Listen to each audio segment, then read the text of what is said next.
Empresas da construção civil e do mercado imobiliário reclamam da demora na liberação de projetos aqui no DF. Alguns empresários chegam a esperar até 2 anos por uma resposta do governo. Guilherme comprou um terreno e espera 1 ano a autorização para começar a obra de um prédio. Prazo em que, segundo o empresário, já poderia estar tudo pronto. Essa realidade é muito ruim para as empresas, que a gente não consegue manter um corpo técnico, a gente tem que estar sempre interrompendo um ciclo de desenvolvimento da empresa, isso é muito ruim. No fim do ano passado, o GDF chegou a criar uma diretoria dentro da Coordenadoria de Cidades para acelerar o processo. Desde o início do ano, já foram aprovados 548 projetos. De acordo com o Sindicato da Construção Civil, a medida ajudou, mas não foi suficiente para atender à demanda do DF. O Sinduscon reclama que faltam funcionários e as leis não são claras. E além disso, a gente tem a questão da sobreposição de responsabilidade. Muitas vezes a gente dá entrada num projeto numa administração, como isso é feito, isso depois tem que ir para a coordenadoria para poder ser avaliado quando há pendência, e a coordenadoria não tem condições de sair de lá com esse projeto aprovado. Isso acaba voltando para as administrações, e isso acaba gerando um tempo maior ainda para poder haver finalmente a aprovação desses projetos.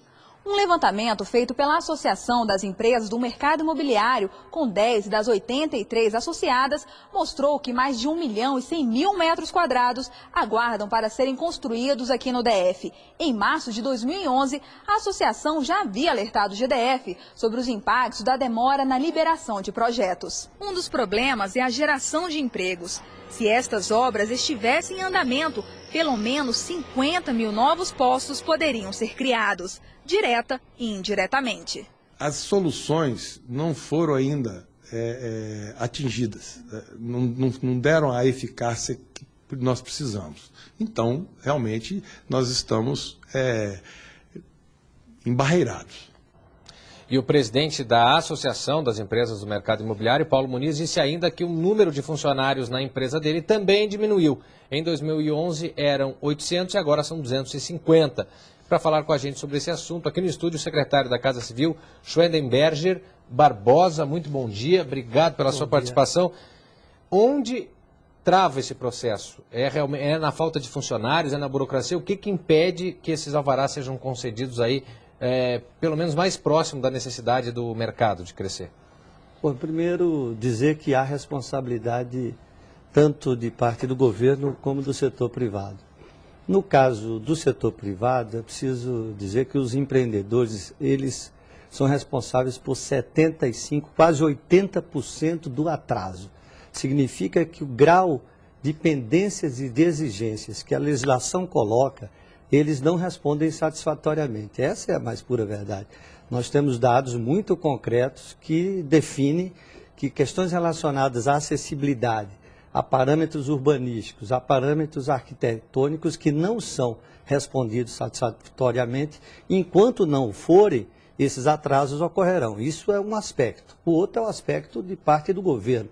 O governo, naturalmente, reconhece que precisa melhorar sua eficiência em relação à aprovação desses projetos. E tem feito isso, não apenas na construção dessa nova diretoria, como o governador Agnello determinou no ano passado, como agora, nesse momento, nós estamos com a força-tarefa para resolver problemas nessa área de Brasília, que é a área, sobretudo a área tombada, tudo de grandes eventos que vão ocorrer na capital.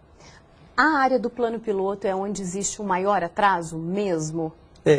Você tem toda a razão, porque primeiro, embora o Código de Edificações valha para o Distrito Federal todo, nós temos situações da área de tombamento que elas são mais exigentes do que nas outras áreas. E falta mais documentação por parte das construtoras exatamente nesse aspecto, que eles chegam com projetos que realmente não tem como passar, como serem aprovados? Exatamente. Para vocês terem uma ideia, nós temos uma situação em que aumentar a rapidez em relação aos projetos, ele só pode acontecer dentro da legalidade.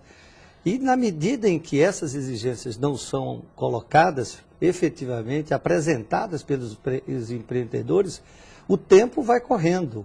Nós vimos a semana passada no noticiário local casos em que o ex-administrador de uma cidade satélite foi condenado pela justiça exatamente por ter feito a aprovação e licença de alvará de construção, ele e a diretora de licenciamento, fora da lei. Ou seja, e foi condenado, a 8ª Vara da Fazenda Pública já os condenou por improbidade administrativa. Eu não vou pedir jamais, como gestor público, para qualquer agente público faça algo que seja fora da legalidade. Secretário, mas um caso concreto que a gente tem visto aí, algumas reclamações de empresários seria o seguinte: eles encaminham o projeto para o governo vai lá e veta um ponto, por exemplo.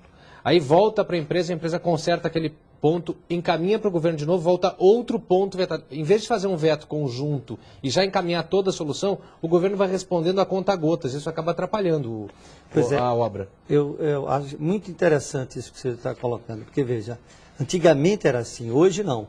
Nós estamos fazendo um trabalho conjunto envolvendo a Coordenadoria das Cidades, a Administração Regional, a SEDAB, a AGFIS, com acompanhamento da Procuradoria, o DETRAN, porque nós temos problema do RIT, do UDR. Hoje, o governo está muito mais integrado em relação a esse tipo de problema que, como você colocou antes, era algo muito comum. É verdade que precisamos melhorar. Nós estamos montando, para vocês terem uma ideia, um sistema que vai funcionar online, onde você possa se inscrever, o empresário já sabe o que tem que fazer, quanto tempo ele tem que entregar a documentação, e por outro lado o governo vai fazer isso.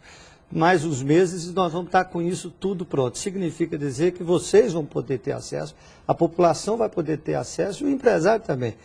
E, ademais, sobre números, aí eu queria deixar muito claro, eu não tenho nenhum problema de sentar, e temos sentado o governo, a determinação do governador, com o setor empresarial. Agora, eu refuto vários dos números que eles estão colocando. Podemos fazer um debate público muito transparente e, caso a caso, nós temos os grandes empreendedores e temos os pequenos empreendedores. Fazemos um debate e colocamos os números muito francamente e diretamente para a definição e para que a opinião pública possa tirar suas próprias conclusões. Tá certo. Muito obrigada, secretário, pela participação do senhor e um bom dia. Obrigado, bom dia. Obrigada.